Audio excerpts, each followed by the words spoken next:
There are places in this world, places that are not beneath the ground, yet exist somewhere between sanity and madness. Derinkuyu is one of them, and the things I'm about to tell you, I wish they were only legends. Some nights feel different. Nothing seems to have changed, yet it's as if something very small, has slipped out of the balance of the world and fallen into the void. No one notices, but you feel it, because a hollow opens inside the silence. And strangely, the hollow calls you in. People say many things about depth. They call it the underground, the darkness, the unknown. But very few understand that the true depth is the well carved inside the human mind. Look as long as you want. There is no bottom, because the bottom isn't there. You are the one completing it. And it is exactly from this threshold of darkness that most stories begin. Every story is the echo of a step taken toward the void.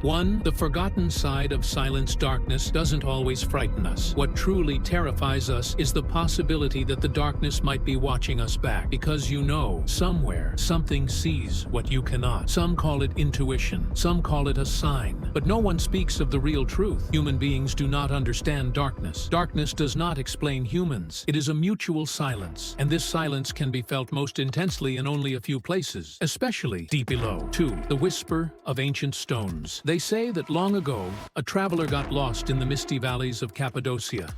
He found a small doorway carved into the rock. No lock, no handle, just emptiness, darkness itself. When he stepped inside, he heard nothing. No footsteps, no breathing, only a faint vibration pulsing from the stone walls, as if something had been waiting centuries to wait, and his footsteps were the first disturbance. As he went deeper, he noticed small indents on the walls, finger marks, but not human ones. They were longer, sharper, belonging to something else entirely. Frightened, he rushed out of the cave, but outside, he noticed something unsettling. The sky was not the same sky. The wind blew differently. The sounds of the world felt shifted, as if time had flowed on without noticing his disappearance. He never spoke of the depths again. He only said one sentence: "Some doors must remain closed, because if you open them, it won't be only you who comes out. Something else will follow." People call it a fairy tale. But fairy tales always begin in darkness, and darkness is the best graveyard for secrets. 3. When depth hides itself. Sometimes you look at a place and see nothing, yet for some reason you cannot look away, because something unseen is hesitating to watch you. The human mind searches for meaning in emptiness, and when it finds none, it creates its own darkness. That is why some places are frightening, not because something is truly there, but because your mind finds horrors to fill the void. And depth is where this feeling becomes the strongest, because depth uses your imagination against you. 4.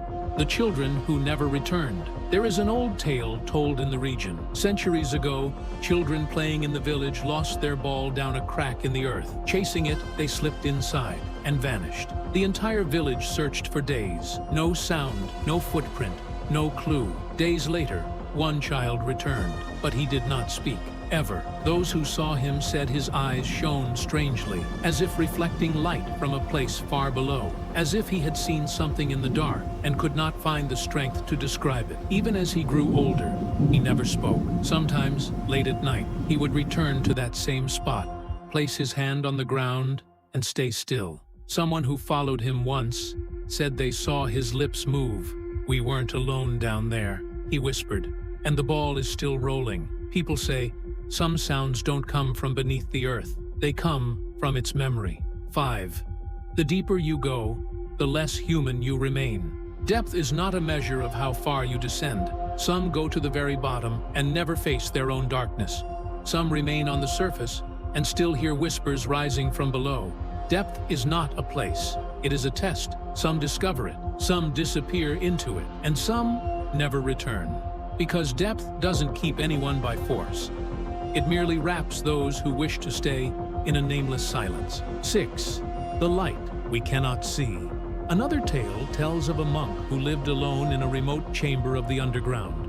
People began calling him the Watcher Below. He did not see sunlight for years, yet his eyes never weakened. They grew sharper. To those who dared visit, he would say strange things. You search for the sun above, but darkness also creates light. If you stare long enough, no one understood him, not until he vanished one day. Inside his chamber they found markings, scratches on the wall, not like someone trying to escape, more like someone trying to draw something. When the lines were connected, they formed a single symbol, an eye. Inside it, a smaller eye. And inside that, another, as if the depth was watching the one who watched it. The monk was never seen again, but they say that in the tunnels, late at night, footsteps can still be heard. Not fast, not slow, just waiting. 7. The greatest secret of depth. What makes depth terrifying is not darkness. Darkness has always been there, will always be there. The true fear lies in the movement within the darkness, a heartbeat in the soil, a pulse beneath your feet, as if depth itself were alive. Sometimes the wind carries this sensation, sometimes silence. But the message is always the same. If you don't know what you're looking for, what you find does not belong to you. 8. Final words. People say, if the darkness hides a secret, that secret is never at the bottom. The danger waits near the exit because everyone looks down, no one looks back.